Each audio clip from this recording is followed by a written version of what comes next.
चिराग पासवान के पिता रामविलास पासवान आरक्षित सीट से चुनाव लड़कर सांसद बनते थे, वो मंत्री बने।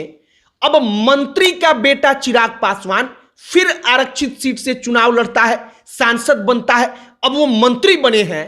तो अब आप ईमानदारी से, चाहे आप पासवान हैं, चाहे आप राजपूत हैं, भूमिहार हैं, आप इस बात का जवाब ईमानदारी से दीजिए कि क्या किसी सांसद के, मंत्री के बेटे को उस आरक्षण का हक मिलना चाहिए कि वो भी आरक्षित सीट से लड़े, या फिर उस आरक्षित सीट से चुनाव लड़ने का हक सिर्फ उस पासवान को, उस मांझी को, उस दलित को मिलना चाहिए जिसके परिवार में अब तक आरक्षण पाकर कोई आगे नहीं बढ़ पाया है?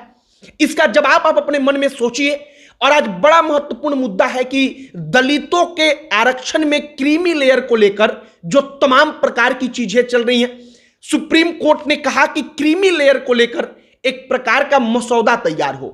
मतलब उसने समझाया कि जो दलितों को आरक्षण मिल रहा है उसमें चिराग पासवान जैसे तमाम वो दलित लोग हैं जो अब आरक्षण का लाभ उठाकर, उनके पापा ने उठाया, अब ये उठा रहे हैं, ये आगे बढ़ चुके हैं। अब जब तक ये लाभ उठाते रहेंगे तब तक जो वाकई में अब दलित गरीब है उसको आरक्षण का उतना फायदा नहीं मिल सकता। आगे इसी पर चर्चा करेंगे कि क्या चिराग पासवान क्रीमी लेयर का विरोध करके गलती कर रहे हैं? क्या वाकई में चिराग अगर ईमानदारी से राजनीति करते हैं और वो चाहते हैं कि उनका हर पासवान भाई आगे बढ़े, हर दलित आगे बढ़े, तो उनको खुद से कहना चाहिए कि हां, जो दलित अब विधायक बन चुका है, सांसद बन चुका है, मंत्री बन चुका है, जिस दलित के पिता सरकारी नौकरी पा चुके हैं, जिस दलित के पिता आरक्षण के कारण कोई हायर स्टडी कर चुके हैं, पढ़ाई कर चुके हैं और इसके बाद शानदार प्राइवेट नौकरी कर रहे हैं, उनको आरक्षण से बाहर करना चाहिए। लेकिन राजनीति का खेल चिराग ऐसा नहीं करते। और हमारे बारे में कुछ भी कमेंट करने से पहले आप अपने दिमाग से ठंडा होकर आराम से सोचिए और पूरा अंत तक इस वीडियो को देखिए।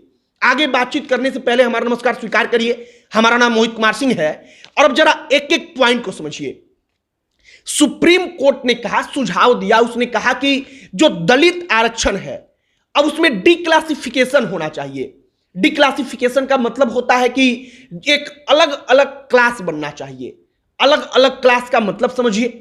मान लीजिए कि दलितों को जो आरक्षण दिया जा रहा है उस आरक्षण का फायदा चिराग पासवान, जीतन राम मांझी, तमाम ऐसे लोग भी ले रहे हैं जो कभी मुख्यमंत्री रह चुके हैं, जिनके बेटे मंत्री हैं, विधायक हैं, सांसद हैं। अब इन लोगों को आप सोचिए, अगर आप एक दलित हैं, तो आप मांझी हैं, आप पासवान हैं, पासी हैं, तो क्या केवल उनको ही आरक्षण की जरूरत है या वाकई में अब आरक्षण की असल जरूरत आपको है? लेकिन वो आरक्षण आप तक कब पहुंचेगा? जब जो आदमी अब आगे बढ़ चुका है वो कहेगा कि नहीं, अब हमको जरूरत नहीं, जो आरक्षण का हिस्सा है वो हमसे जो पिछड़ा है उसको मिलना चाहिए, तब मिल पाएगा।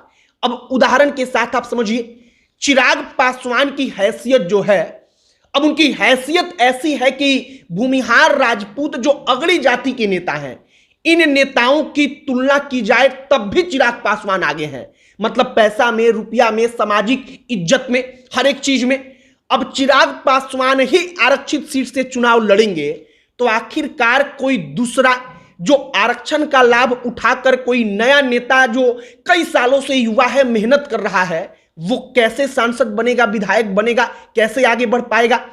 इसका आप एक और उदाहरण समझिए कि मान लीजिए कि चिराग पासवान अगर चुनाव नहीं लड़ते, चिराग पासवान कहते कि ना, अगर चिराग पासवान आगे बढ़ चुके हैं, वो मंत्री के बेटे हैं, तो अब वो आरक्षण के लाभ को उठाकर आरक्षित सीट से नहीं लड़ेंगे, सामान्य सीट से लड़ेंगे। आरक्षित सीट से केवल कोई वो पासवान लड़ेगा, वो मांझी लड़ेगा, वो दलित लड़ेगा जिसके परिवार में कोई लाभ उठाकर आरक्षण का आगे नहीं बढ़ पाया, तो पासवान का, मांझी का किसी युवा नेता को मौका मिलता। लेकिन अब क्या होगा? आरक्षित सीट पर जहां भी चिराग पासवान लड़ेंगे वो वहां पर उन तमाम लोगों पर भारी पड़ेंगे। क्यों? क्योंकि अब उनके खानदान की एक विरासत है, उस विरासत को चुनौती दे पाना किसी दलित को आरक्षित सीट पर चिराग पासवान के सामने लगभग नामुमकिन है। अब शायद आपको चीजें थोड़ी थोड़ी समझ में आ रही हो। अब डी क्लासिफिकेशन का विरोध कौन कौन कर रहा है? चिराग पासवान कर रहे हैं। वो तमाम दलित सांसदों को एकजुट कर रहे हैं कि ना, जो डी क्लासिफिकेशन है आरक्षण को लेकर दलितों को वो नहीं होना चाहिए। मायावती कर रही हैं। कई सारे नेता हैं जैसे जीतन राम मांझी, वो इसके समर्थन में है। वो कह रहे हैं कि हाँ, मांझी जो हमारी जाति है उसको दलित आरक्षण में उतना लाभ मिला ही नहीं, उसको भी लाभ मिलना चाहिए। तो कुल मिलाकर बात इतना है कि वाकई में शायद चिराग पासवान जैसे युवा नेता से हमारे जैसा कोई युवा, आपके जैसा कोई युवा, वो पासवान हो, मांझी हो, दलित हो, भूमिहार हो, राजपूत हो, हर कोई ये चाहता है कि कम से कम वो उस हिसाब से राजनीति करे कि किसका फायदा असल में जो जरूरतमंद है उसको मिले, ना कि केवल जाति के नाम पर राजनीति कर ली जाए जिसका फायदा केवल कुछ चुनिंदा परिवारों को हमेशा के लिए मिलता ही रहे।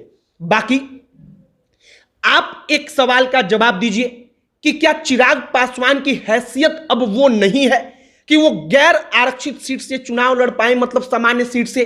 अगर उनकी हैसियत है तो आरक्षित सीट से उनको लड़ने का मौका ना देकर उस दलित को मौका क्यों ना दिया जाए जो दलित वाकई में अच्छा काम कर रहा है समाज सेवा में, लेकिन उसकी हैसियत नहीं है चिराग पासवान जितनी। उसको मौका मिलेगा तो वो बेहतर करेगा, आप भी जानते हैं, हम भी जानते हैं। तो उसको मौका तब मिलेगा जब चिराग पासवान जैसे लोग जो आगे बढ़ चुके हैं वो आरक्षण छोड़ेंगे। बाकी हमने अपने तरफ से डिक्लासिफिकेशन क्या है वो समझाने का प्रयास किया है। चिराग पासवान मुखर होकर विरोध कर रहे हैं। विरोध करने का उनका अपना कारण है, राजनीतिक कारण। कई सारे नेता समर्थन कर रहे हैं, उनका भी अपना कारण है, राजनीतिक कारण।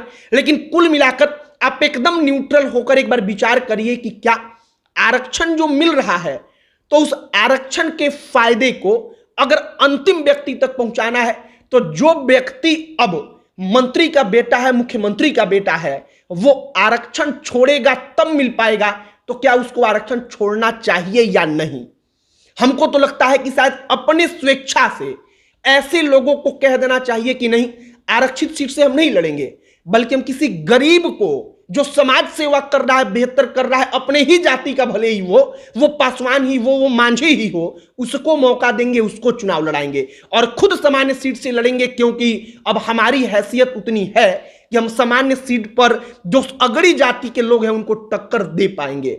आपकी क्या इस पर राय है? कमेंट बॉक्स में लिखकर बताइएगा। अब अंत में हमारा परिचय, हमारा नाम मोहित कुमार सिंह है। वीडियो यहीं पर समाप्त करते हैं। बहुत बहुत धन्यवाद।